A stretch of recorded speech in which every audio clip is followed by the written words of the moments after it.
What is up, everybody? It is Weekend Gamer, and a special thank you to everybody who has liked and viewed that last Cortana video.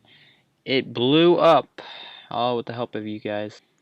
Can't do this without any of y'all. Even though I don't have that many viewers, not many subscribers, and I'm not the biggest YouTuber on there, but I am thankful. Speaking of which, we will get into some news about E3. We're going to be doing some coverage on the Xbox One Slim that recently came out. Now, I don't know if it's the Scorpion and a Slim. That would have been cool if they put the Scorpion inside the Slim and made it all one console, but I don't think that's the case. I think that's what I thought at first, but apparently I don't think that's it. I think the Scorpion's coming later.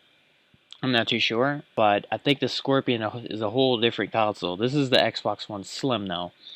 So we're going to be reviewing it a little bit and going over what some of the developers have said about this console. And I'm very hyped for this console. Might not get it though until the Scorpion comes out, so I can decide which one I actually want. I always need to keep that sort of, should I get this or should I get that one? But anyway, let's stop yapping and get into it. The box we're building is incredible. It's going to have 8 CPU cores, over 320 gigabytes per second of memory bandwidth, 6 teraflops of GPU power. It's a monster.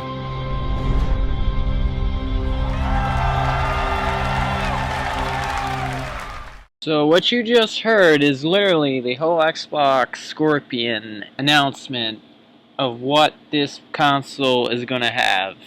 As he said, it's going to be 8 CPU cores, over 300 gigabytes per second memory bandwidth, 6 teraflops of GPU power, which is really a lot if you're considering the PS4 Neo is only 4, and the fact that it's over what a game should need, but it is a behemoth of a box, said by one of the developers on Xbox. So I'm going to put some pictures on screen right about now. Looking at this little graph here and that I found off the internet. High bandwidth memory. First in the industry with high bandwidth memory, HBM technology, 3D HBM DRAM die stack on silicon interposer, 3 times performance watt compared to GDDR5 and a 50% power setting versus GDDR5. This is basically what high bandwidth is.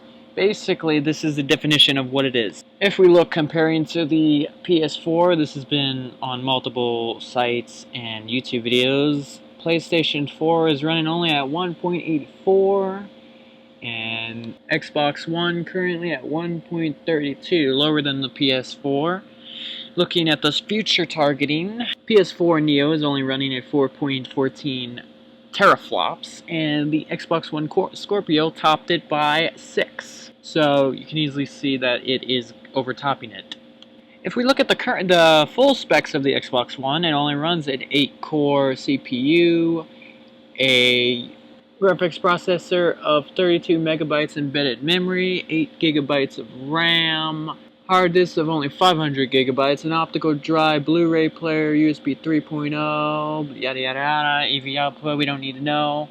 And the core processor of the PS4 is about 64 AMD, 8 GPUs about 1.84, and the optical drive, Blu-ray, blah blah blah, and the AV output is about an analog AV out and it's got a super speed USB of. And what's the best thing about the Xbox One Slim, this is it's 40% smaller than the current version of the console. So if you're looking for a very tiny console, I would recommend this one because as you can see here, it goes 40% smaller is a lot if you think about it. Now this is the Xbox One Slim, not the Scorpion. I'm sort of mixing the Slim in with the Scorpion, but the Scorpion is a whole different console. It might be a little bigger than this one. But it's about less than half of your controller.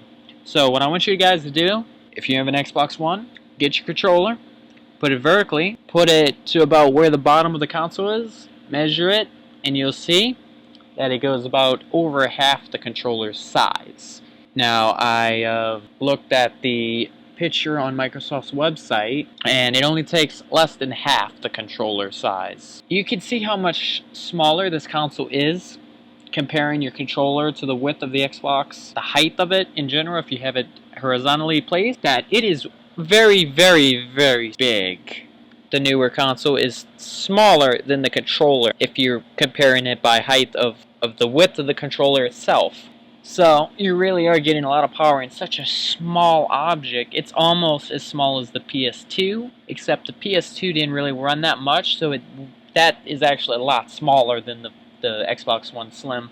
But the Xbox One Slim is small enough. It's about the smallest console that I have ever heard of or seen in, E3. The Xbox 360 Slim is small, but actually the Xbox One Slim is smaller than the 360 Slim. So you can tell that they're working hard to get this console out to us and to make it small as possible with all that power in it. It starts for about probably $299 for 1 terabyte and goes for $399 on 2 terabytes of memory. Hard drive space, we're talking. It has a integrated power supply, so no more brick on the behind the console. It's always been an annoying thing that they had a brick behind the console, but now it's integrated to make it more elegant, slim. I don't know, but yeah, no more power brick finally on the Xbox. The Scorpion, unknown yet, so we'll be able to see that soon. Thank you guys for watching. Tomorrow we might have some still gotta get schedules all straightened out. If not, definitely the next day have some E3 game coverage tomorrow instead of just the console. This is more of the console section of what we're talking about on E3, and tomorrow we might do some game announcements, talking about a little bit of games that were been announced and what game changes they might have on, especially Minecraft. Stay tuned. Thank you guys for watching. Give this a like, and I'll see you guys later. Peace. It's going to make developers happy. It's going to make gamers happy because they're going to get a very powerful GPU out of it. Ta-da!